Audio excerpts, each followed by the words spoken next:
I believe that one of the most important things every human should build today is a strong code of honor. A code of honor is a set of principles or values or rules that we decide for ourselves, not the society, but we decide for us. Rules that you refuse to compromise on, no matter what is happening around, no matter who agrees or disagrees with you, no matter what is trending. Today, we have more information than any generation before us. Like every single day, we are exposed to thousands of videos, reels, podcasts, news articles, opinions, and narratives. One person says one thing, then another comes up with something else that is the exact opposite. And the algorithm keeps showing up whatever keeps us engaged, not necessarily what is true. Slowly, something dangerous starts happening. We stop thinking from our own values, and instead, what we do, we start reacting according to the latest trend, the loudest opinion on the internet, or the most viral video. So, today I'm sharing three of my own codes of honor with you, which I follow. And these are not the only ones I follow, there are more, but I hope a snippet of my code of honors will inspire you to create your own. So, let's quickly start with them. Number one, build a code of honor for your relationships. Yes, for your relationships. See, every relationship need an anchor. It doesn't need just the emotions because emotions can keep changing. Some days you're very happy, some days you'll be irritated because of various things, some days you will disagree, but your values shouldn't change every time your emotions do. For example, in my life, one simple code of honor is this, that no matter what happens, my husband and I will have our evening tea together. Now, because of work, he is often posted outside, but whenever we are together, this rule stays. Even if we had an argument, even if we are upset, even if we are tired, one of us will make the tea and we'll stick together and sip it together. Sometimes, whenever we have an argument, we talk. Sometimes we'll just sit silently, but we don't break that ritual. In fact, our children have started teasing us and they say that, Mama, Papa, we don't believe you fight anymore. You both end up having tea together anyway, no matter how much disagreements you had the last night. And they're right, because that one simple ritual prevents a temporary disagreement from becoming a permanent distance. I've also seen there are certain couples who follow another beautiful rule in their relationship, that is, they will never sleep after a fight without at least trying to communicate. Now, notice something here. These are not emotional decisions, these are codes of honor.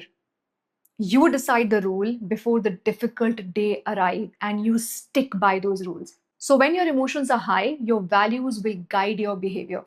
Even in my childhood, my mother had a very simple family rule which I never realized back then, but I see the importance today. And her rule was that no matter what happened, nobody was allowed to stop eating food because of an argument. Like some people in my family expressed anger by refusing to eat. So my mother told us clearly that you will not stop eating no matter what happened. She believed relationships may have disagreement, but food is something you should never compromise on. So, looking back today, I realized that it wasn't just a family habit, it was a family code of honor built up by my mother.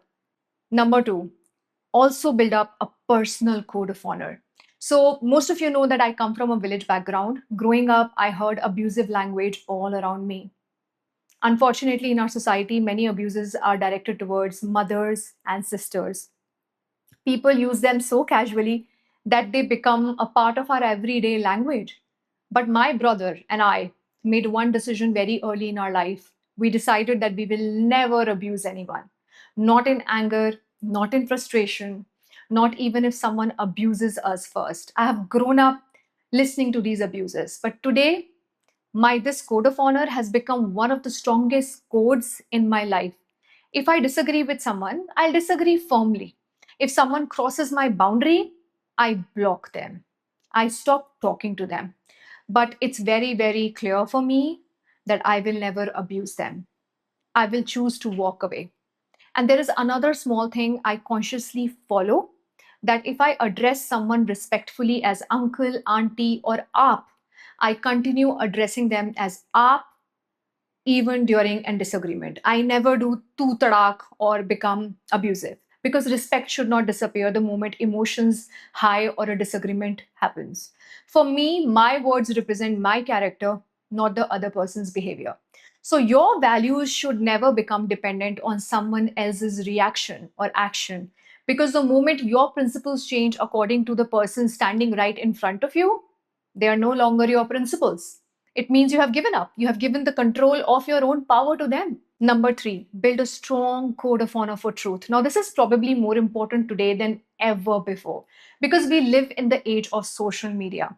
Now, anyone today can say anything, like one viral video, one edited clip, one emotional speech by someone, and people immediately form opinions about it. Well, in this age, even I believed sometimes in those opinions, but now strictly I do not. One of my strongest code of honors, which I have built up recently, is that whenever facts matter, I go to the original source. So if I want information on Indian Army, I will directly go to their official channels. If it's about foreign affairs, I will refer to the Ministry of External Affairs. If it is about a government notification, I read the official notification myself. And because I'm a lawyer, let me give you another example. So, whenever I see any headline saying that the Supreme Court has passed this judgment, or the High Court or Supreme Court has said this particular statement, I do not immediately believe that headline. What I do is I go to the official court website, I download the complete order of the court or the complete judgment, and then I read it because I know how easily context can be lost. Now, I want all of you to think about it deeply. A 1 hour podcast is often edited into 30 seconds of reels or shorts. Sometimes that 30-second clip completely changes the meaning of what the speaker was actually trying to say. And the same thing happens with judgments of the courts. Many times, newspapers or social media pages pick up one sentence from a 100-page judgment and makes it the headline. But when you actually read the complete judgment, you realize the court was saying something entirely different. This has happened with me. So the context matters, the reasoning matters, the facts of the case also matters, and if you don't read them in its entirety, you may end up forming opinions based on an incomplete picture. That's why my personal code of honor is very, very simple. I never form strong opinions based on edited clips, headlines, or forwarded messages or single statements said by someone. Whenever something is important, I go to the original source, I read the full context, and then I decide and form my opinions.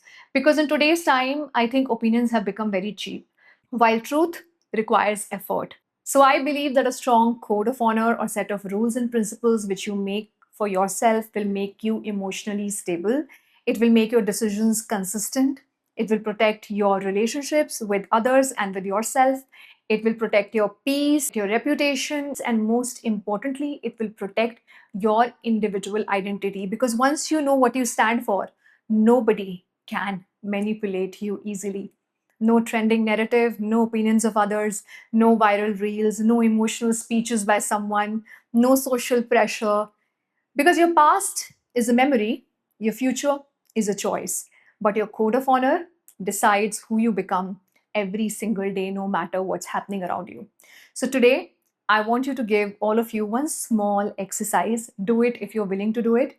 Take a notebook, write down 5 principles that you will never compromise on, not because society expects them, not because your family is expecting them, and not because I am saying, because you have chosen to live by them.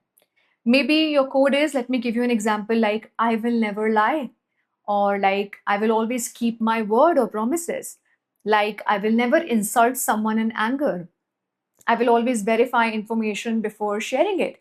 You can build up other code of honors as well, like I will spend uninterrupted time with my family every single day from this time to this time.